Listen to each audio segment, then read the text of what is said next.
information, and as well as the access to the webinar recordings. Okay, But great. That's a good I question. also Aubrey, just do you mind dropped if the I ask, website are in the you chat. a student on a project or are you a faculty member? I'm a student. Oh, terrific. Okay, terrific. Well, thank you. Thank you for joining us. Yeah. We have All right, another student with us too. Hi, Maribel. Oh, okay. Hi, good afternoon, everyone. Hey, good afternoon. Now, I just say Maribel, but it's probably a little more nuanced than that, right? It's Maribel. Maribel. Okay, there we go. Beautiful. Thank you. Any other questions before if you've not had a chance, the website has a lot of information, and you can dive deeper into any of the topics you need to there. As I mentioned, we also are recording, and so you can go and view the webinars there in case you aren't able to participate in the programs as they're delivered, scheduled. We know that everybody's schedule is busy. So with no more questions, I'm going to turn it over to Kelly and Janelle, who will do each of their introductions and then tell us a little bit about their topic today. So I'm not sure who begins. I'll go first since Callie is going to do most of the talking. Okay. Sounds good. I'm Janelle. I am a librarian at Estrella Mountain Community College, and I started last year as an OYO, and I'm now regular residential faculty. The topic that we're going to cover today is something that actually was very new to me last year when we jumped in on this. So, and I have learned a lot just through this program, even applying some of the things that I learned in some official classes. But this has been a really great way for me to learn more through other faculty. And so I'm here to support you as you're learning about it too. All right, and my name is Kali van den Wegen. I'm library faculty at Phoenix College. I have been working with Creative Commons for most of my adult career. Long before I became a librarian, I was analyzing and verifying whether or not something was legal to use for public or for private education. So for-profit education, which means that there's a lot more restrictions on what you can and can't use. So I've been living and working in this space for a really long time, but every single time I learned something new, regardless of how to apply things to OER, different places to get materials, and so forth. So we're going to go through this presentation, but if anyone has any questions, please let us know. We're happy to pause, take tangents when needed, answer questions as they arise, and then we'll also have some time for questions at the end. Some of this is just going to be general information, and then some of this is going to be a little bit more specific to the program here and how you can license and the steps for licensing your own work in OER for this project. And Greg, I see you had your hand raised. Yes. So when we go into Canvas, and there's a little option on the right-hand column that says import from Commons. Is that Creative Commons? It is. Canvas Okay. Has its own Creative Commons repository where professors and people who work in Canvas have chosen to license their work for other people to use. So yes, you can absolutely go in.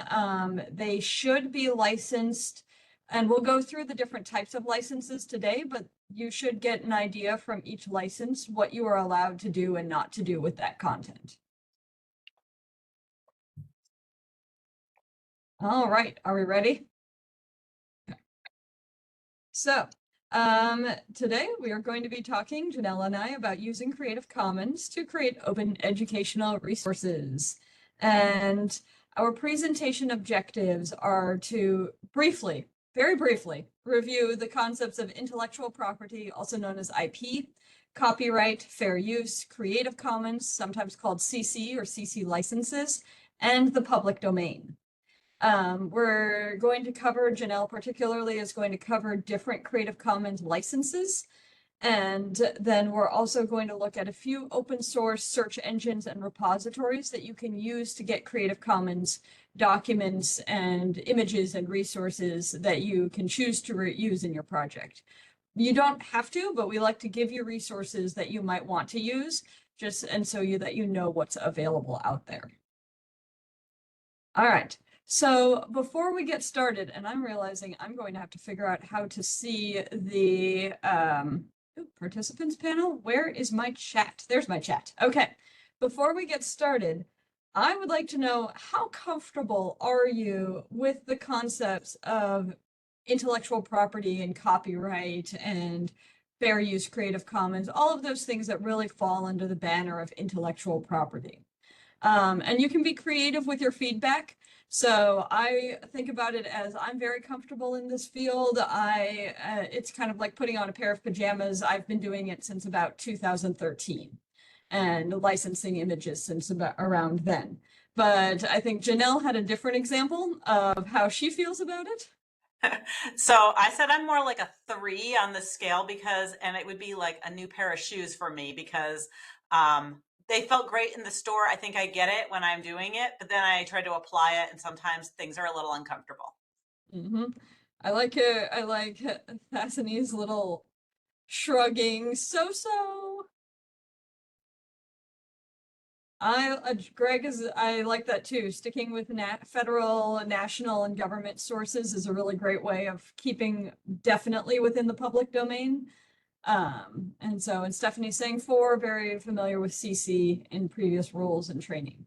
Okay, so in that case, how's my sound? Can anyone hear me, or do I need to close my window? Oh, good. All right, the storm is really picking up outside. It's kind of exciting. Okay. So in that case, yes, and then my second one, would you describe yourself as primarily a non-user, a user, or a creator of OER materials? You can put that in the chat too. Yeah. Okay, so Lori's a creator, Thasani is a user and a sometimes creator, user. Okay, so we've got some good familiarity here with OER. That's good to know, because that means I do not have to bog you down with many, many details. We can go through things pretty quickly. All right.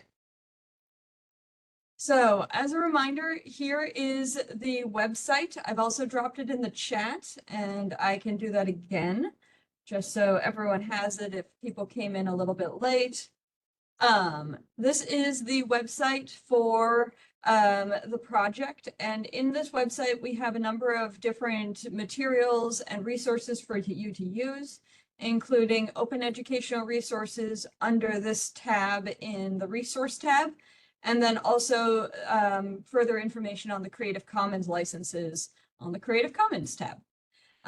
So we're going to go over things really quickly in this presentation, but then if you need any further information, always feel free to reach out to us. We have a contact form on the website as well.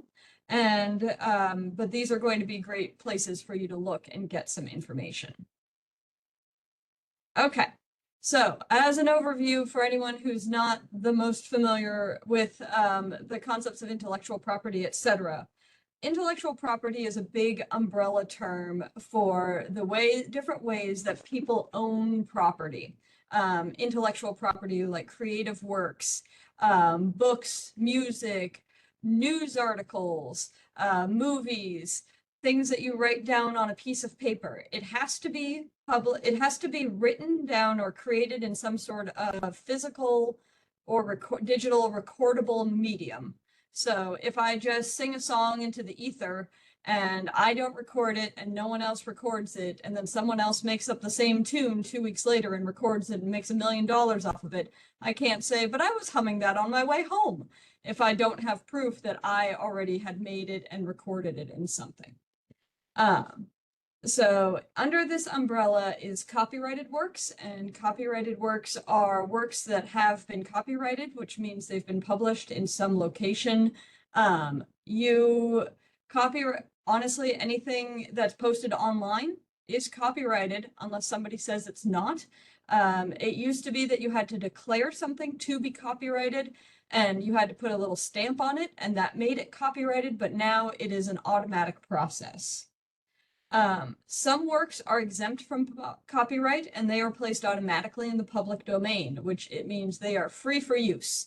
So inside the public domain, you have things like Greg mentioned, federal government documents and federal organizations. Automatically, their works go into the public domain. So if you ever see something from NASA, like those beautiful pictures that come out of the James Webb Telescope, those are all in the public domain and free for use because they were created using taxpayer funds at a federal institution. Some states have public domain laws, other states copyright their materials. So states are a little bit trickier, but federal is all public domain. And then fair use is something that as instructors we're very familiar with because fair use is that skating between things where you are using copyrighted works, but you are using them in an educational context, and there's a number of different tests that you can do to see whether or not you can justify them as fair use.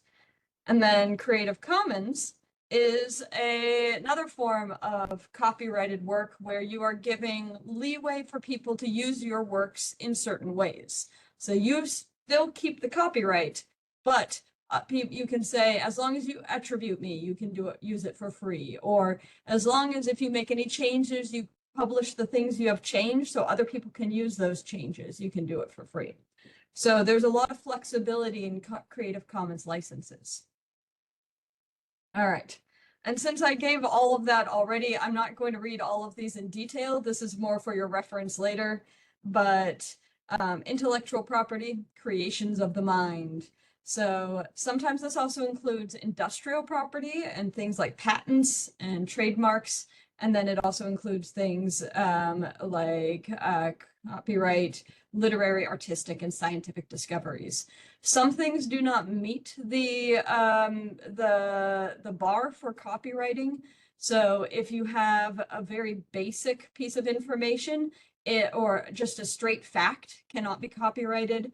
A recipe cannot be copyrighted. A set of steps cannot be copyrighted. You need to have a creative aspect for it to fall into that copyright area. So almost all intellectual property is protected by copyright. It literally means whether or not you have the right to copy. It's a very straightforward word. Copyright lasts a very long time. So it's currently the life of the author plus 70 years, or if it is works made for hire, so something that's made, for example, the materials that you make for your job and the community colleges are works made for hire, and they are owned by Maricopa, not by you. And that copyright is going to last 95 years from publication, or 120 years from the creation of the work. I believe it's whichever comes first, but either way, it's a very, very long time. This was Kelly, put into place by Disney. What have you got? I was just going to ask you that. Wasn't Mickey Mouse involved in this somehow? And was that really 70 years? So in the early 2000s, Disney petitioned Congress for the Copyright Act for the length of copyright to be extended. And they specifically wanted to protect Mickey Mouse, because Mickey Mouse was supposed to be leaving copyright protections at the time, in the earliest forms, in Steamboat Willie forms. As of this January, Mickey Mouse in Steamboat Willie form is finally in the public domain. No, last January, not this past one, the one before. Mickey Mouse is now in the public domain. But Disney is I just read today that Disney is currently being sued by a law firm who was using Steamboat Willie in their ads, and Disney sued them and said cease and desist. So it's still being contested, but yes, the Disney was really instrumental in lobbying Congress very, very hard to extend that copyright time frame much further than it was originally, so that they could protect Mickey Mouse. Good, thank you, Kelly. Yeah. So once a copyrighted work expires, the work enters the public domain. I believe we are up to 1928 now, somewhere around there. Every single copyright updates on January 1st of the year, which Duke Law School has declared copyright or has declared public domain day. And they will post a list of everything that notable that is entering the public domain. So we've been getting a lot of Gershwin lately in the last few years, and other works from the 1920s are entering the public domain at this point. Oh, Winnie the Pooh too. So the early Winnie the Pooh books are now in the public domain as well. Which means that you're getting all sorts of terrible horror movies using Winnie the Pooh, because once something enters into the public domain, that's when the horror aficionados can go make their backyard movies. It's great. This is what copyright is for. It's to protect you for a Kelly, while and then let you go loose. But in the case of the Winnie the Pooh, I thought it would be the author plus 70 years. Life of the author plus 70 years, yes. And that's already done on that Yep. one, I guess. Yeah, wow. Okay. Mm-hmm. So, let's see now. I'm trying to think of any other notable ones. They'll come to me. So there's been quite a few notable ones in the last few years. There's also all sorts of interesting details, like the Sherlock Holmes is an interesting one because some Sherlock Holmes stories have been in the public domain for quite a while, and then the later ones are slowly entering the public domain. I think we might have all of them at this point. But for a while in between, the Holmes estate was suing the Holmes estate sued the Netflix movie Enola Holmes for portraying Sherlock Holmes as liking women and being nice to women, because they said that's something that only happens in the later books and that Holmes has no respect for women in the earlier books, so you are using a copyrighted version of Sherlock Holmes. It gets complicated. They lost that one, but it gets complicated. All right. So, in educational purposes, fair use is a legal doctrine that says, hey, I know I'm using a copyrighted work, but I have a justified use for that copyrighted work. And you usually are referring to 4 different factors when you are assessing whether or not you have fair use. These factors are taken as a whole. So it might be that you really are hitting 3 factors and not the other one, but you're looking as a whole, not as a checklist of I need to hit every single one of these. So the purpose and character of the use, whether it is for commercial use or for nonprofit educational use. So that's already a really good sign. If you're using something as a nonprofit educator, great. You're already in a very good place, but the nature of the copyrighted work. So is it something that you need for educational reasons? Is it something that you can't get in another form? And particularly the amount and substantiality of the portion. So are you saying to your students, hey, I've photocopied our entire textbook and I've placed it online for you to read for free, is not fair use.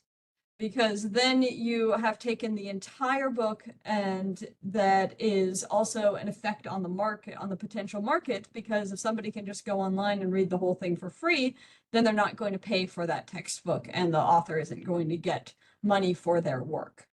So you really have to look at all 4 of them, but generally in particular, are you using it for educational purposes and how much of the work are you using are going to be your really big questions for fair use.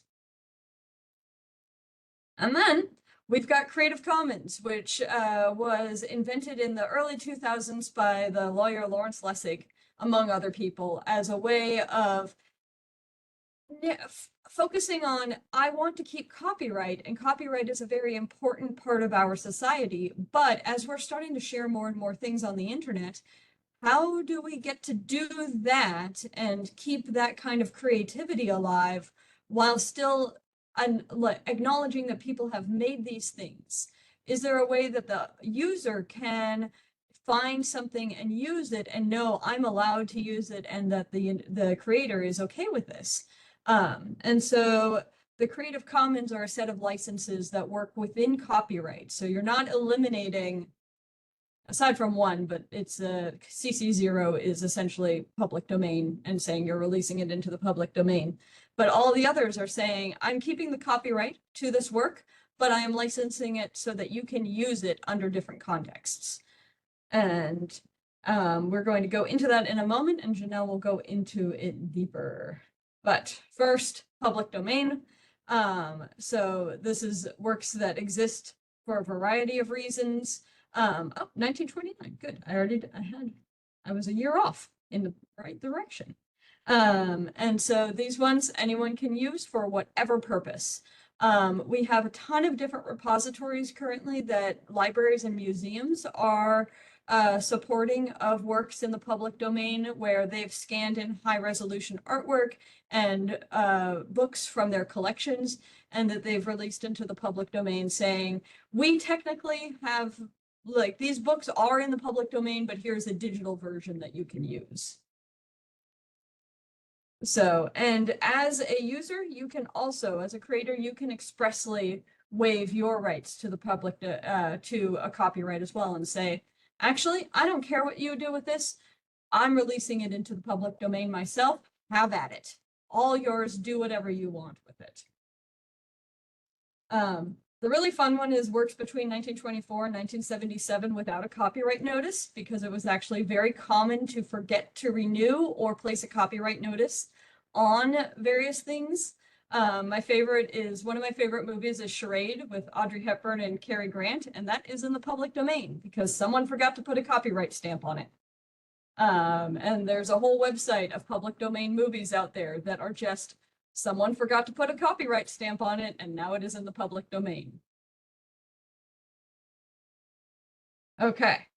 This is a way that I like to think of it in terms of the umbrella of intellectual property. The most restrictive are fully copyrighted works. Then comes fair use, then comes Creative Commons, and finally the public domain is the least restrictive in terms of what you can do with intellectual property.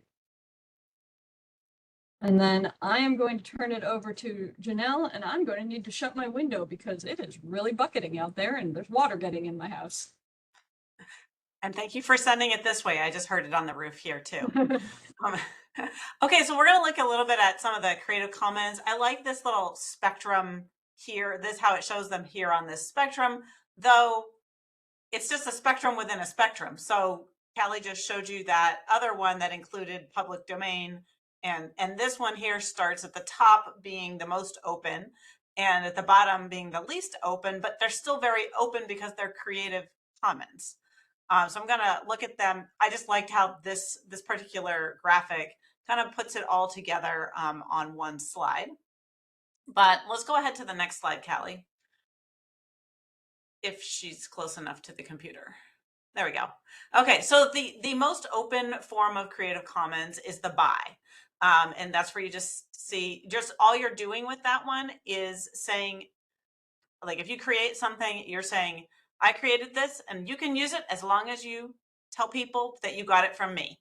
So you're acknowledging the person who originally created it. So you'll see a common pattern here on my slides, but on the left, what we can do with this is we can reuse it. We can distribute it. That means we can print it out and share it out. We can remix it or revise it.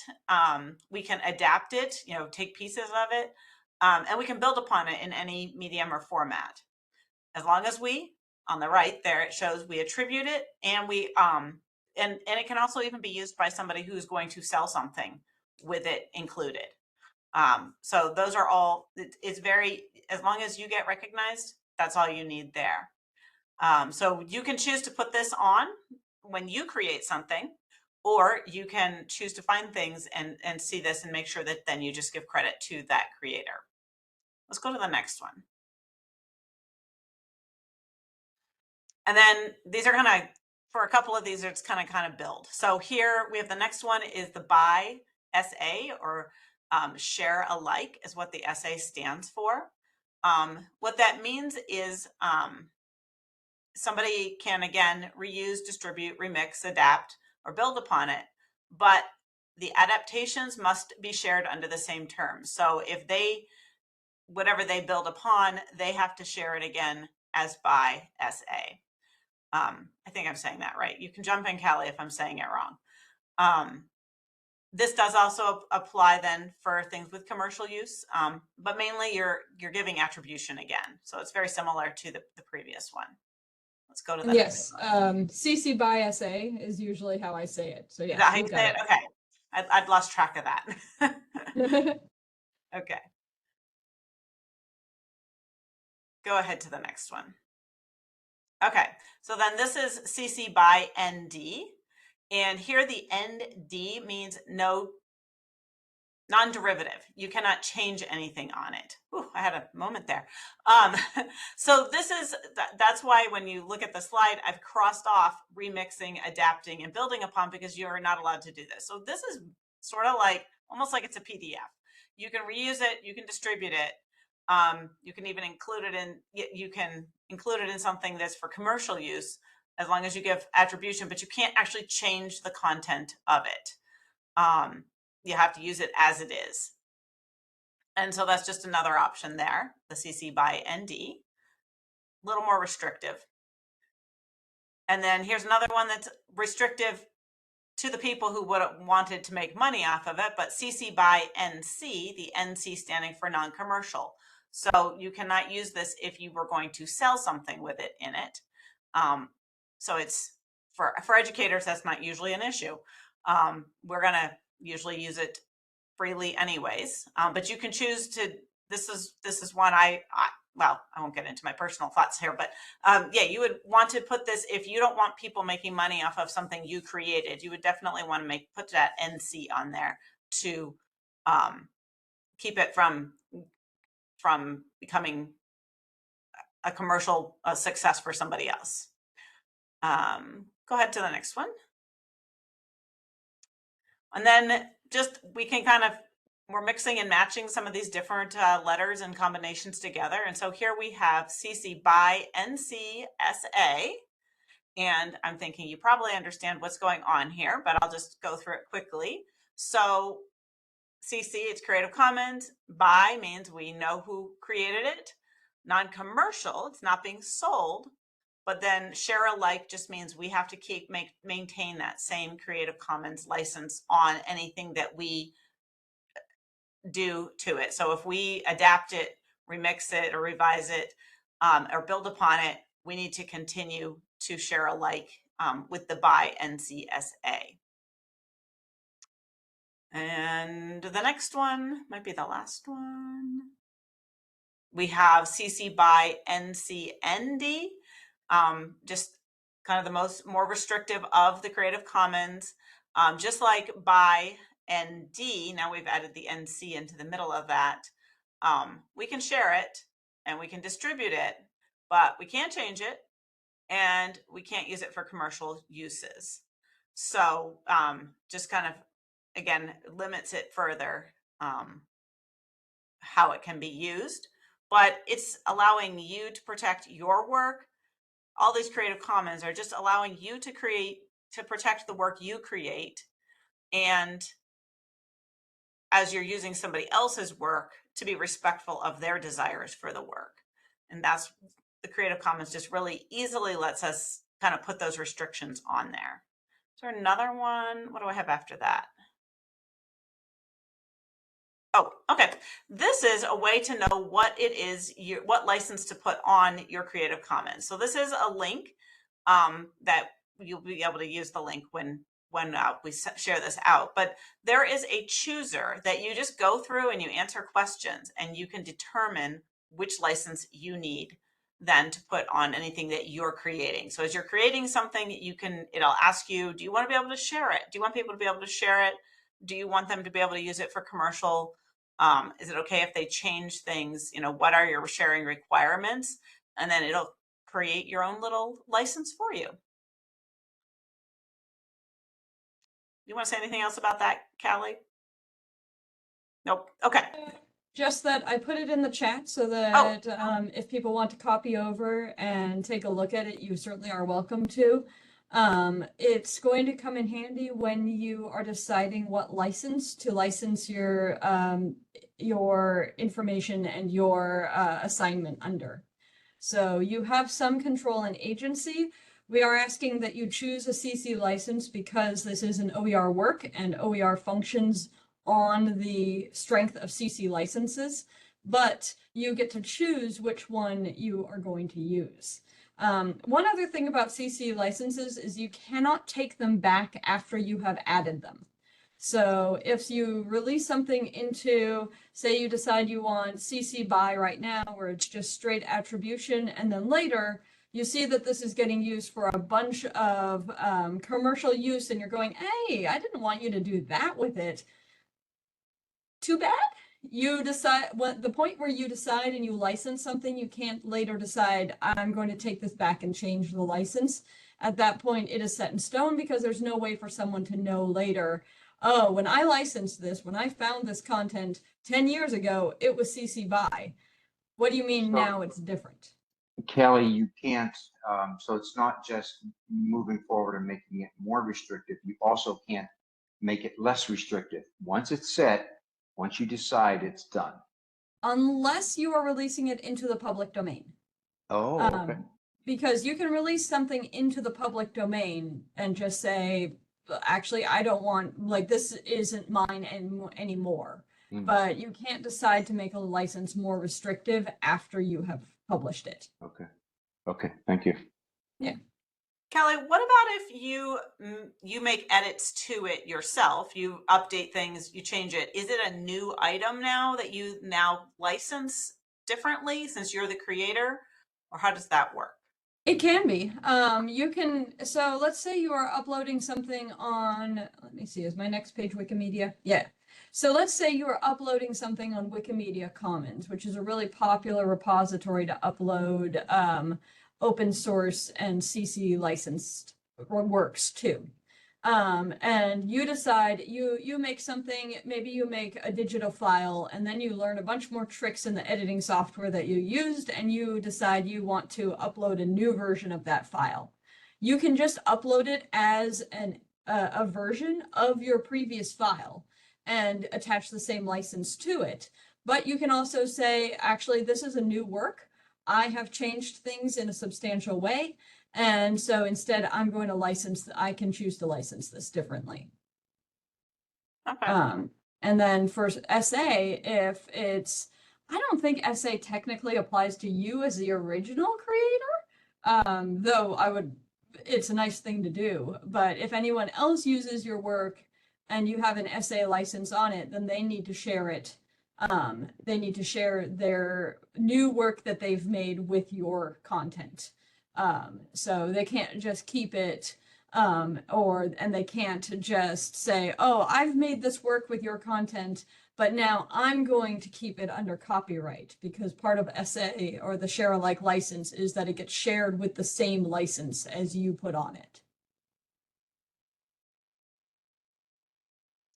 So, Okay. yeah. So Yeah.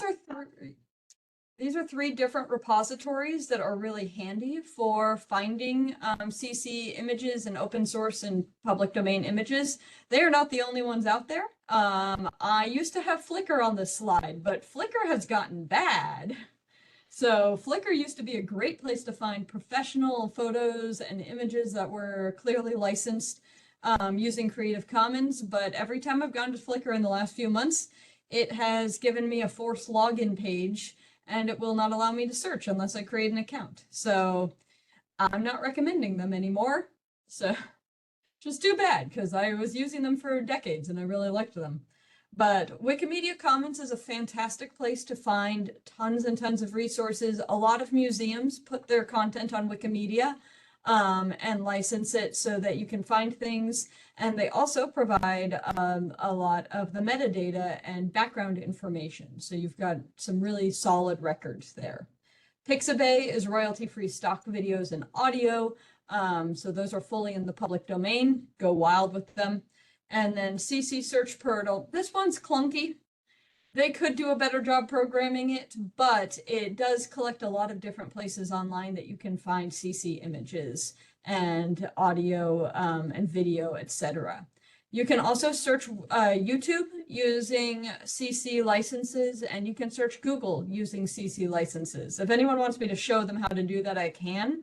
But I will say that Google is not always the best at verifying whether or not their licensing is accurate. So a website might say, I have licensed, a blog might say, this blog is licensed CC by, and then they'll use a copyrighted photo, but the photo is going to show up in Google Images as CC by because the website has the coding to indicate that it is CC by. So people sometimes use Creative Commons in a way that doesn't actually make sense, but it's humans on the internet, so that's going to happen quite a bit. The best thing you can do is, like any sort of research, do your due diligence and ask if you have questions. Trying to remember. Yes. And then we have OER and open source repositories. So the OER Commons is a fantastic place to find OER education or open educational resources, OER materials. Pressbooks is where we are going to be publishing this collection of assignments in an OER book. And Maricopa has a license for Pressbooks, and you can do some really cool things in there, including using H5P and other tools to make your content really engaging and do all sorts of kinds of embedding of content too. It's really neat. And then one of my favorite places to search, this is a meta search. So it searches a whole bunch of different OER repositories. It's called MOM, or Mason OER Meta Finder, and it will search OER Commons and Pressbooks and many other places. So if you're looking for materials or inspiration or additional resources you want to include as suggested readings, that's a great place to go to.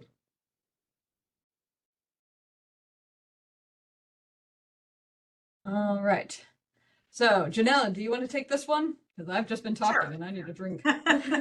Yeah, I'll give you a break. So how can we help you? There's a couple things that we can do for you. We can talk more about this. We can give you some more insights and help you find more information about the licenses and things like that, the backgrounds of OER. And so we can work with you to find some of the OER. If you want to include, if you want to look at some, or you want to see some good examples of something, we can help you with that. You could even use some OER as background information for what you're doing in your project. And then also we can help you evaluate which is the best license for you to use as you're creating your piece. We're here also to give you some other just basic reference consultation. So if you want to help finding some materials, some readings or materials related to the assignment that you're creating, we can help you find some of those that you could include as part of your project. Or if you just want some background research on the topics that you're doing, we can help just like we would in the library. We can help with that. It doesn't have to be OER stuff. It can also be materials from our library collections. And I guess I've covered all of those different things. Is there anything else there? We're also just available. Oh, go for it. No, go ahead. You talk about the evidence-based practices. Oh, yes. So we're also just available if, one, you are looking for a way to expand your assignment into the evidence-based practice sphere. So this entire project is about focusing on a tie into health equity in Arizona. And one aspect of health care research in general is making sure that you are using evidence-based practices, where you are really pulling from direct data, studies, and accurate scientific knowledge in order to make sure that you are representing the data appropriately. So we can help you find those materials. But also one thing that we were doing quite a bit last semester was just helping you bounce ideas. I was working with several faculty and student pairs last semester where they weren't quite ready to begin their research yet or decide what they wanted to do, but they wanted someone to help them brainstorm and figure out, how could I approach this? And one of the things that us librarians do all day long is help students figure out, well, how can I approach this? Or what are some of the different avenues and directions that we could take with this research? And so we can do the same thing with this project as well. And I don't know, I always find that really fun because I always love hearing the different ideas that everyone is coming up with and the different directions that might go.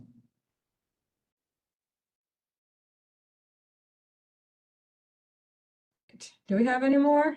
Questions? Okay. So anyone have any questions currently? And if you don't have questions currently, this will be available when we post this PowerPoint, but you are always free to email either of us as well. But now the floor is open to questions if I you could have make a any. quick comment. When I authored a sample lesson for the project, and I got to this point where I needed to make these decisions, Debbie said, "Okay, now, Larry, how do you want to proceed?" And yeah, she just walked me through it and kind of made sense of the alphabet soup there, and was just extremely helpful. Which I know, Janelle and Kelly, you would do the same, just to help anyone kind of think through a logical assignment of these attributes. So I just want to put a plug in for that. Yeah. Greg, you've got your hand up, and I think you've had your hand up this whole time. Is it a new question or is the hand just up? Okay. Sorry, never put it down from before. But I thought I remembered, but I wanted to make sure.